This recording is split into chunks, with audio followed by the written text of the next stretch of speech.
ধন জন বাড়ে আরো, পুত্রেরও পুত্র জড়শীল দেবী গুণে হলো মূল সুত, যুগে যুগে আসে তিনি লক্ষ্মী ঠাকুরানী নারী শিক্ষা দিয়া যান, হয় নারায়ণী কেমনতে স্বামী ভক্তি করিয়া করিয়া জগতে মাতৃজ্ঞান পূজা করো, এও পৃথিবীতে স্বামীর সোহাগ সেবা গুণে ধনবৃদ্ধি হয়, শ্রী শ্রী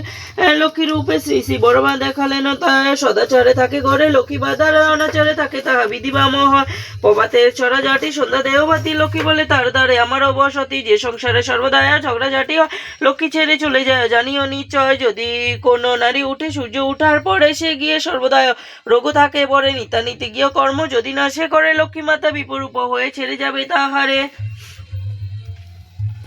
সকালে বাসি কর্ম করে সমাপন, স্নান করে ইষ্টি পূজা হয় একমন, ভোগ দেবদেবী ভোগরাগ করিব, যে মনে রন্ধনাদি সে অভাবে করিব যতনে, স্বামী পুত্র খাওয়া পরে নারী নিজে খাবে, নারী নীতি সর্বদাই পালন করে যাবে, নারীর অবশিষ্টি মাঝে অষ্টগুণ আছে একটি, নারীত্ব না জাগে না নিজে রান্না করে, যদি কোনো নারী সদাচারে বিনা রান্না জীবনেরও আরি, আদি ক্ষীর হাতে রান্না খাওয়া উচিত নয়, যাগযজ্ঞ পূজা অর্চনা ফল নাহি হয়, পান ভোজন তার হাতে বিষবহনীর, রোগ শোক